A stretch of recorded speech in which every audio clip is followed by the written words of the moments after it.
যোগ্য তালিকায় ববিতা সরকার, এসএসসির পাঠানো তালিকায় ববিতার নাম রয়েছে। আরো একবার আপনাদের জানাবো, যোগ্য তালিকায় নাম রয়েছে ববিতা সরকারের, এসএসসির পাঠানো তালিকা, আর সেই তালিকায় নাম রয়েছে ববিতা সরকারের। স্কুলে স্কুলে যোগ্যদের তালিকা। প্রতিনিধি শুভঙ্কর এই মুহূর্তে আমাদের সঙ্গে রয়েছেন। শুভঙ্কর। প্রিয়াঙ্কা, তোমাকে জানিয়ে রাখি, কোচবিহারের মেখলিগঞ্জ মহকুমার যে ইন্দিরা গার্লস হাই স্কুল আছে, এই স্কুলে চাকরি করছেন মেখলিগঞ্জের বিধায়ক পরেশ অধিকারীর মেয়ে অঙ্কিতা অধিকারী। তার বিরুদ্ধে অভিযোগ ছিল এবং সে কারণেই আদালতের নির্দেশে অঙ্কিতার চাকরি যায়। পরবর্তীতে সেখানে চাকরি পান ববিতা সরকার। দেখা যায় যে তার মূল্যায়নে ভুল হয়েছে, সেই জন্য আদালতের নির্দেশে ফের ববিতার চাকরি চলে যায়।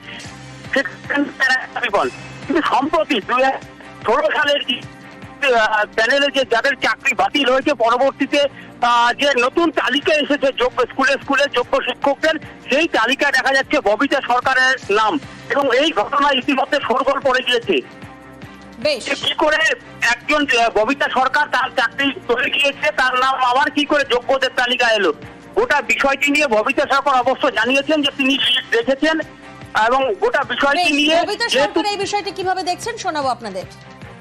দেখুন, আমার নাম আসছে সেটা আমিও শুনেছি, তো আমার কাছে তো লিখিত কোনো নির্দেশ আসেনি, আর ডিআই লিস্ট আমি এখনো দেখিনি। কিন্তু আমার যেহেতু চাকরি একবার চলে গিয়েছিল এবং আমার জয়েনিং লেটার যতক্ষণ না আসবে আমি তো চাকরিতে জয়েন করার আইনত ভাবে অধিকারী নই। তবে সুপ্রিম কোর্টের নির্দেশে ওরা তালিকা বানিয়েছে, সেই তালিকায় আমার নামটা আসছে, তার জন্য তো আমাকে একটা কিছু লিখিত নির্দেশ দিতে হবে যে আমি যোগ্য বা আমার যোগ্যতার কোনো ওরা প্রমাণ পেয়েছে। থেকে আমার স্কুলে জয়েন করা উচিত কি উচিত না সেটা নিয়ে আমি এখনো আইনত পরামর্শ নিচ্ছি। মারধর করে জমি লিখিয়ে নেওয়ার অভিযোগ, এই সেই জমি যেটা লিখিয়ে নেওয়ার অভিযোগ সামনে আসছে, আর এই ঘটনায় গ্রেফতার হয়েছে প্রাক্তন পঞ্চায়েত সদস্য সহ 4 জন। উত্তর 24 পরগনার ঘোলার যোগেন্দ্রনগরের ঘটনা। দীর্ঘদিন ধরে জমি বিক্রির জন্য চাপ দেওয়ার অভিযোগ আসছে স্থানীয় এক নেতার বিরুদ্ধে। প্রতিনিধি সুবীর এই মুহূর্তে আমাদের সঙ্গে রয়েছেন। সুবীর, কতটা দাপুটে এই নেতা, কে বা কার মদতে তার এতটা দাপট? দেখো, তোমাকে জানিয়ে রাখি, বিলকান্দা 2 নম্বর পঞ্চায়েতের অন্তর্গত যোগেন্দ্রনগর এলাকা আছে। যোগেন্দ্রনগর এলাকাতে কিন্তু একটি জমি ছিল, এবং শ্যামনগরের এক বাসিন্দা বলাই মজুমদার, তার কিন্তু এই জমি ছিল, এবং সেই জমি বিক্রি অর্থাৎ জমি বিক্রির জন্য চাপ দেওয়া হচ্ছিল, এবং অভিযোগ উঠছিল ওই পঞ্চায়েতেরই প্রাক্তন পঞ্চায়েত সদস্য পরিমল হালদারের বিরুদ্ধে। এবং গতকাল কিন্তু তাকে তুলে নিয়ে গিয়ে তার বাড়ির সামনে তাকে কিন্তু আটকে রেখে মারধর করা হয়, এবং মারধর করে তাকে জোর জবরদস্তি জমি সই করে লিখিয়ে নেওয়ার অভিযোগ ওঠে এই প্রাক্তন পঞ্চায়েত সদস্যের বিরুদ্ধে। এবং এই প্রাক্তন পঞ্চায়েত সদস্য, বর্তমান যিনি পঞ্চায়েত সদস্য রয়েছেন ময়না হালদার, তার কিন্তু স্বামী। এবং এই অভিযোগ যখন এই বলাই মজুমদার ঘোলা থানায় অভিযোগ দায়ের করে, অভিযোগের ভিত্তিতে গতকাল গভীর রাতে একবার আমরা শুনে নিই এই অভিযুক্ত নেতা পরিমল হালদার, তার স্ত্রী কি বলছেন। আমি সঠিক বলতে পারছি না, আমি এখন পর্যন্ত কোনো খবর পাইনি। আপনার স্বামীকে তো গ্রেফতার করেছে পুলিশ। আমি সঠিক ঠিক জানি না, আমি জেনে নিই তারপরে বলবো। সুবীর, আবারও তোমার থেকে জানার চেষ্টা করবো, স্ত্রী তিনি বলছেন তিনি কিছুই জানেন না। দেখো, একদমই ঠিক। তার স্ত্রী যিনি রয়েছেন তিনি বলছেন যে তিনি এই বিষয়ে কোনো রকম কোনো কথা বলতে পারবেন না, তিনি এই বিষয়ে কিছু জানেন না। কিন্তু এই যে ঘটনা, অর্থাৎ তার যে স্বামীকে গ্রেফতার করা হলো এবং ভোলা থানা পুলিশ যে তার স্বামীকে গ্রেফতার করলো, এই নিয়ে কিন্তু যথেষ্ট শোরগোল পড়ে গিয়েছে গোটা এলাকাতে। এবং এই যে পরিমল হালদার যাকে পুলিশ গ্রেফতার করেছে, তাকে কিন্তু তাকে তার সহ এবং আরো যে 3 জন, মোট 4 জনকে ভোলা থানা পুলিশ গ্রেফতার করেছে, এবং 10 দিনের পুলিশি হেফাজতে আজকে তাকে ব্যারাকপুর আদালতে পাঠানো হবে। এবং খর্দর বিধায়ক যিনি রয়েছেন সমুদ্র চট্টোপাধ্যায়, তার সঙ্গে যখন আমরা যোগাযোগ করেছিলাম, তিনি এই গোটা ঘটনা কিন্তু দুর্ভাগ্যজনক বলেছিলেন। তিনি বলেছেন ঘটনা বলে মন্তব্য করেছেন খর্দা বিধানসভার বিধায়ক শোভনদেব চট্টোপাধ্যায়।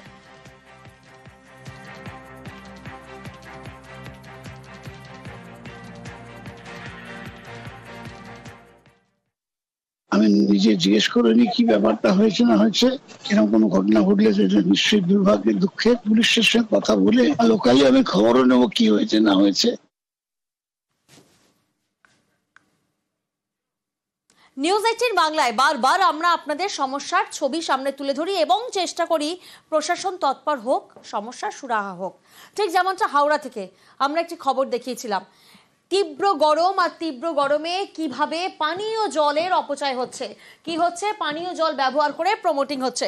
দেখুন সেই ছবিটা, পুরসভার জলে বোরিং এর কাজ হচ্ছে, প্রমোটিং এর কাজ। যখন গোটা রাজ্যে তীব্র গরমে নাজেহাল, কোথাও কোথাও জল সংকট দেখা যাচ্ছে, সেরকম একটা পরিস্থিতিতে পানীয় জল ব্যবহার করে প্রমোটিং এর কাজ চলছে দেদার, কোনো ভ্রুক্ষেপ নেই। দেখুন আর এই খবর নিউজ 18 বাংলায় গতকালই আমরা দেখাই। নিউজ 18 বাংলার খবরের জেরে কড়া পদক্ষেপ, প্রমোটারের বিরুদ্ধে কড়া ব্যবস্থার নির্দেশ বিধায়কের। প্রতিনিধি দেবাশিস এই মুহূর্তে আমাদের সঙ্গে রয়েছেন। দেবাশিস, অবশেষে নিউজ 18 বাংলার খবরের জেরে প্রশাসনের টনক নড়ল বোঝা যাচ্ছে, ঠিক কি ব্যবস্থা নেওয়া হবে এই প্রমোটারের বিরুদ্ধে? দেখো, অবশ্যই দেখো, আমরা যখনই খবর সম্প্রচার করি কিন্তু সঙ্গে সঙ্গেই আমরা দেখেছিলাম হাওড়া পুরসভার মুখ্য প্রশাসক সুজয় চক্রবর্তী তিনি কিন্তু রিয়াক্ট করেছিলেন এবং তিনি নির্দেশ দিয়েছিলেন যারা এই পুরসভার যে কর্মীরা যারা যুক্ত রয়েছেন তাদের ক্রিমিনাল তাদের বিরুদ্ধে বিভাগীয় তদন্ত বা বিভাগীয় ব্যবস্থা নেওয়া হবে এবং কমিশনারকেও সেটি জানানো হয়েছিল। এবং পরবর্তীকালে হাওড়া পুরসভার যে 24 নম্বর ওয়ার্ড যে অঞ্চলের ঘটনা সেটি কিন্তু মধ্য হাওড়ার অন্তর্গত বিধানসভার অন্তর্গত পড়ে। তার বিধায়ককে যে হচ্ছে মন্ত্রী অরূপ রায়, তিনিও কিন্তু এই বিষয়ে কিন্তু কড়া পদক্ষেপের নির্দেশ দিয়েছেন হাওড়া পুরসভার পুর কমিশনারকে। এই যে প্রমোটার তাকে ব্ল্যাকলিস্টেড করতে হবে এবং পাশাপাশি এই কাজ বন্ধের নির্দেশ দিতে হবে। নির্দেশ দেওয়া হয়েছে যাতে পুরসভার পুর কমিশনার দ্রুত এই ব্যবস্থা নেয়। বেশ,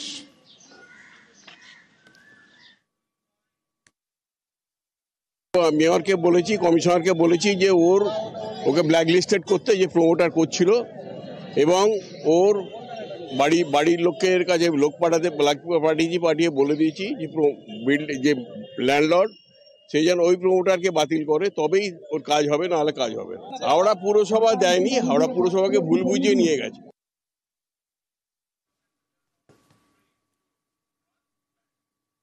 ভলিবল খেলার জন্য মাঠ, আর সেই মাঠ দখল, খেলার মাঠ দখল করে সেখানে জলের প্রকল্প তৈরি করছে বারাসাত পুরসভা। আর এতে স্থানীয়দের অনেকেই ক্ষুব্ধ। তাদের প্রশ্ন, জলের রিজার্ভার তো অন্য অনেক জায়গায় করা যেত, তা না করে কেন এই মাঠে? যে মাঠে ভলিবল শিখে একাধিক প্লেয়ার দেশের হয়ে প্রতিনিধিত্ব করেছেন, সেই মাঠেই কেন ভলিতে কোপ? দেখুন।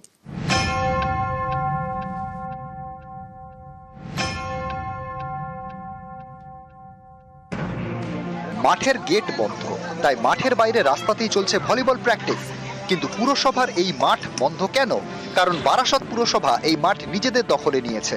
এই মাঠে হবে প্রকল্প, তৈরি হবে জলের রিজার্ভার, তাই খেল খতম, ভলিবলে কোপ।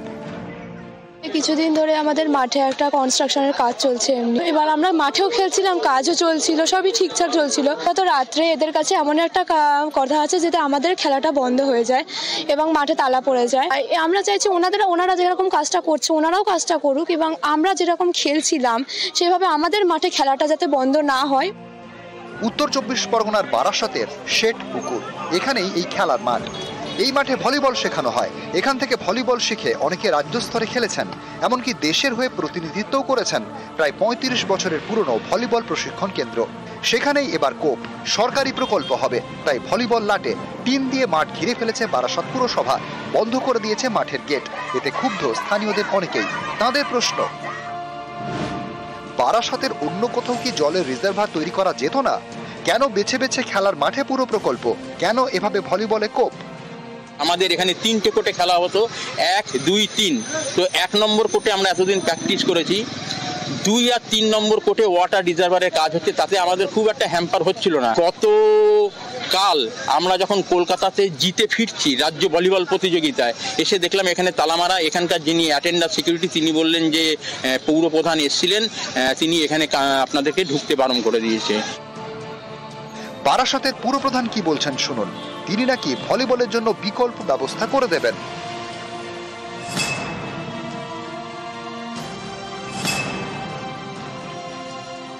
আমি ওদেরকে বারাসাতের 2টো মাঠের কথা বলি। একটা হচ্ছে নতুন পুকুরের যে ভলিবলের মাঠ আছে সেটা, একটা বারাসাত অ্যাসোসিয়েশনের মাঠের কথা। কিন্তু কমলবাবু দুটোতেই যেতে অস্বীকার করেন। তখন আমি ওকে বলি যে আপনি তাহলে পৌরসভাকে একটা চিঠি করুন, আমরা জেলা শাসকের কাছে দরবার করব, স্টেডিয়ামে ঢুকে বাঁ অংশর বিস্তীর্ণ অংশটা খালি আছে। কিন্তু আজ অবধি কমলবাবুর কাছ থেকে ওই বাচ্চাগুলোর প্র্যাকটিস করানোর জন্য কোনো আবেদন আমি পাইনি। পুরপ্রধানের এই কথা শুনে অনেকেরই প্রশ্ন, ভলিবলের জন্য বিকল্প মাঠ না খুঁজে জল প্রকল্পের জন্য বিকল্প জায়গা খুঁজতে অসুবিধা কোথায়? বারাসাত থেকে জিয়াউল আলম, নিউজ 18 বাংলা।